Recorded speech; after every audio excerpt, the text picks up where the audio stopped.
নমস্কাৰ বন্ধু বান্ধৱীসকল, ঘৰুৱা দিহালৈ স্বাগতম জনালোঁ। পবিত্ৰ ভাদ মাহত ভুলতো নকৰিব এই কাম। মা লক্ষ্মীৰ কৃপা পাবৰ বাবে কৰক এই এটি সহজ উপায়। বন্ধু বান্ধৱীসকল, পবিত্ৰ শাওণ মাহৰ পাছতে আন এক পবিত্ৰ মাহ হৈছে ভাদ মাহ। এই মাহক অতি পবিত্ৰ মাহ হিচাপে জ্ঞান কৰা হয়। এই পবিত্ৰ ভাদ মাহত সকলো মন্দিৰ তথা নামঘৰত নাম কীৰ্তনেৰে মুখৰিত হৈ থাকে। এই মাহতে ভগৱান শ্ৰীকৃষ্ণৰ জন্মোৎসৱ জন্মাষ্টমীৰ পালন কৰা হয়। দুয়োজনা গুৰু মহাপুৰুষ শ্ৰীমন্ত শংকৰদেৱ আৰু মাধৱদেৱৰ তিৰুভাৱ তিথি, ইয়াৰ লগতে শ্ৰী শ্ৰী বিশ্বকৰ্মা পূজা পালন কৰা হয়। ভাদ মাহত মহাপ্ৰয়াণ ঘটিলে জীৱৰ স্বৰ্গপ্ৰাপ্তি তথা মুক্তি হ'ব বুলি বিশ্বাস প্ৰচলিত আছে।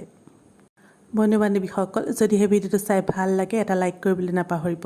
ঘৰুৱা দিহা চেনেলটো যদি প্ৰথমবাৰলৈ চাইছে চেনেলটো ছাবস্ক্ৰাইব কৰি ল'ব আৰু কাষতে থকা বেল আইকনটো প্ৰেছ কৰি দিব, যাতে আহিব লগা নতুন নতুন ভিডিঅ'বোৰ প্ৰথমেই চাব পাৰে।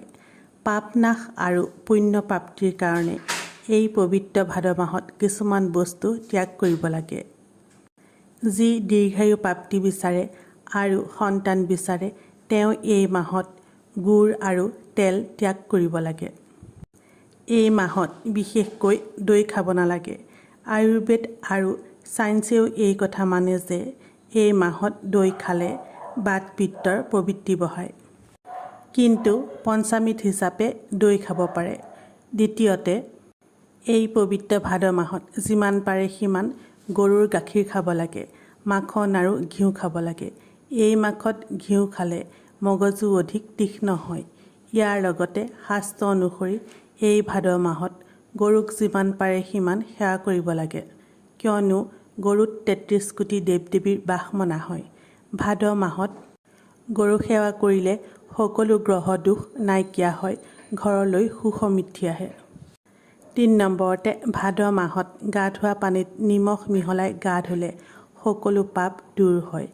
আৰু এই মাহত প্ৰতিদিনে গা ধোৱাৰ পাছত তুলসী গছত জল অৰ্পণ কৰিব লাগে।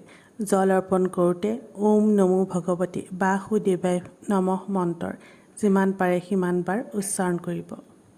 এতিয়া জানো আহক এই পবিত্ৰ ভাদ মাহত লক্ষ্মী প্ৰাপ্তিৰ বাবে কৰিব লগা সেই বিশেষ আৰু সহজ উপায়টোৰ বিষয়ে।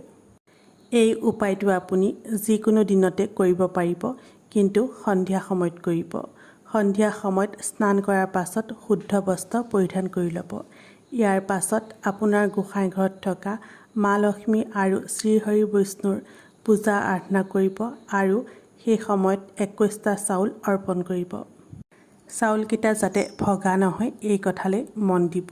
ইয়াৰ পাছত 108 বাৰ ওম হ্ৰীম শ্ৰীম লক্ষ্মী বাসুদেৱায় নমঃ মন্ত্ৰ জপ কৰিব।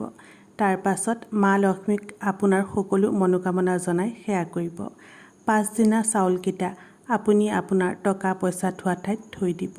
সম্পূৰ্ণ বিশ্বাসেৰে আপুনি এই উপায় কৰিব। মা লক্ষ্মীৰ কৃপাত আপোনাৰ ঘৰলৈ সুখ সমৃদ্ধি আহিব, ধন টকা পইচাৰ অভাৱ দূৰ হ'ব। বন্ধু বান্ধৱীসকল, যদিহে ভিডিঅ'টো চাই ভাল লাগিল কমেণ্টত শুদ্ধ মনে লিখিব জয় মা লক্ষ্মী। তেনেহ'লে আজিলৈ আহোঁ, ধন্যবাদ।